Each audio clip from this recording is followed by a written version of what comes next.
Kumusta mga bata? Welcome sa Storytime with Teacher Jayron. Isang panibagong kwento na naman ang malalaman ninyo ngayong araw na ito. Ang libro na aking babasahin ngayon ay pinamagatang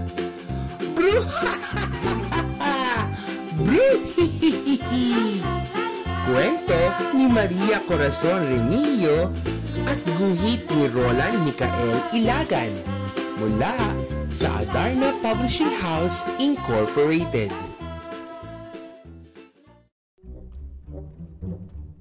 Maniwala ka man o hindi, may kapitbahay ako na bruha. Ang pangalan niya ay Mrs. Magalit. Patay ang buhok niya. Malaalambre ito. Malaki ang butas ng kanyang ilong at matalas siyang kung tumingin. Pero magaganda ang kanyang mga ngipin. Puting-puti at kumikinang. At kung siya ay tumatawa,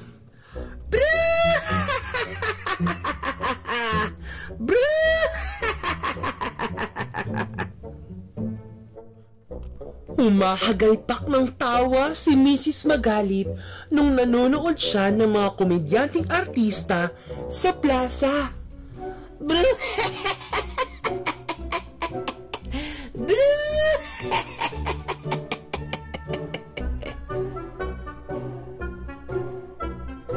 Napabungis-ngis si Mrs. Magalit nung nagkukwentuhan sila ni Aling Nila.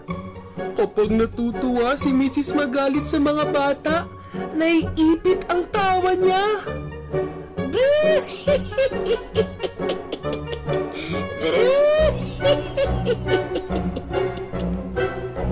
Humahagikik siya habang kinukurot ang mapipintog kong pisngi.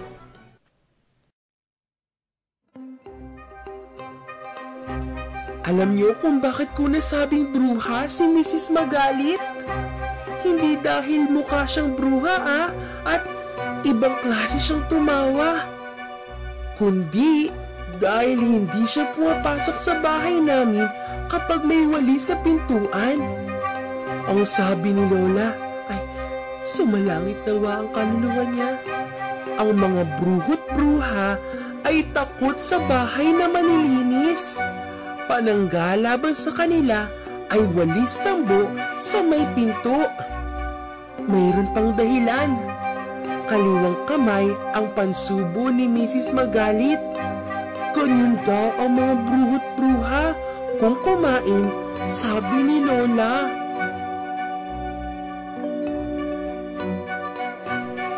Hindi talaga ako takot kay Mrs. Magalit. Ayoko lang talaga siyang makita sa gabi. Kasi kapag malalim na ang gabi at nanonood na siya ng TV, nakakakilabot siyang tumawa.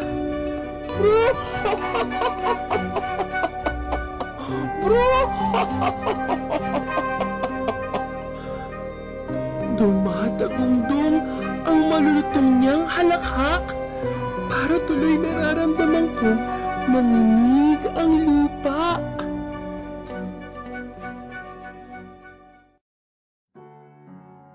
Noong minsang nadapa si Mrs. Magalit, lumipad ang mapuputi at makikinang niyang ngipin. Naku!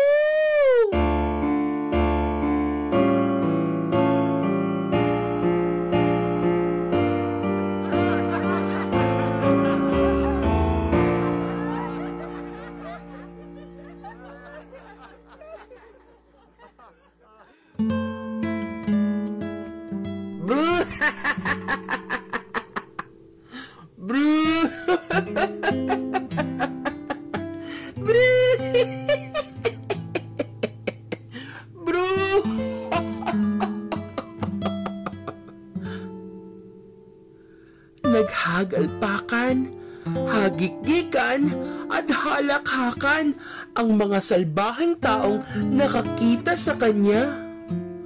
Parang nagmukhang bruhot-bruha sila sa aking paningin.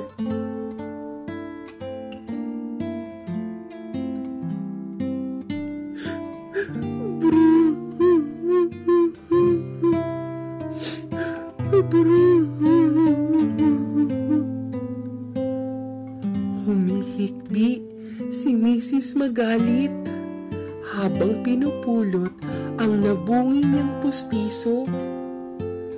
Naawa ko sa kanya at inalalayan ko siya.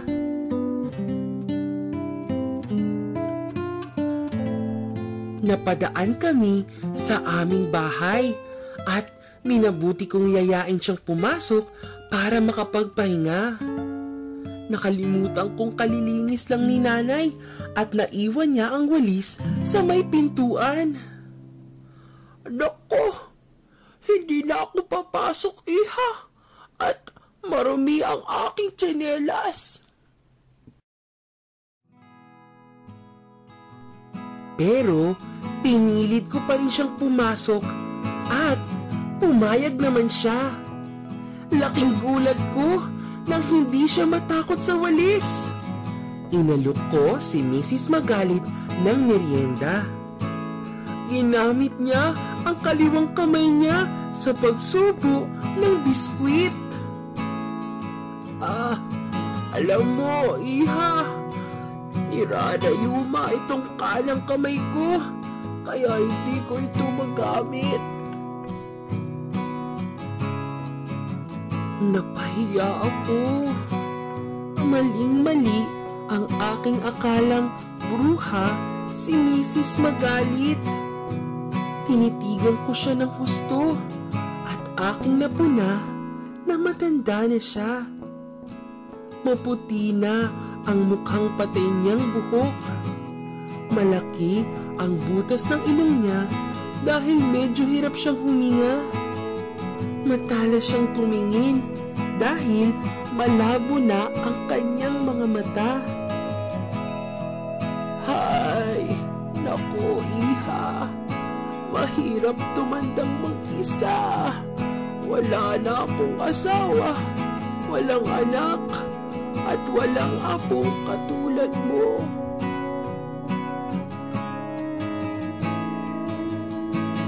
Ang lungkot-lungkot ni Mrs. Magalit. Kaya binuksan ko ang TV para siya ay maaliw. Sabay kaming nanood ng komedya.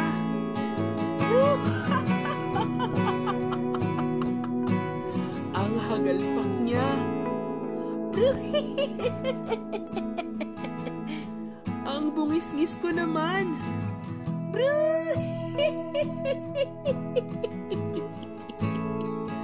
Ang hagik-gik niya.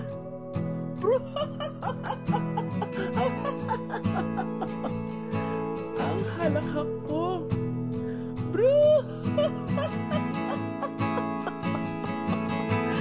Ang palahaw naming dalawa na maganda iyak na kami sa kakatawa. Simula noon, hindi na bruha ang tawag ko kay Mrs. Magalit. Ang tawag ko na sa kanya ngayon ay Lola. Lola ko na si Mrs. Magalit. Napalitan ng pagmamahal ang dating takot na nararamdaman ko kay Mrs. Magalit. Lagi ko na din siyang sinasamahan para hindi na siya malulungkot at lagi na siyang maging masaya. I love you, Mrs. Magalit. I love you, Lola ko. At dito na nagtatapos ang ating kwento.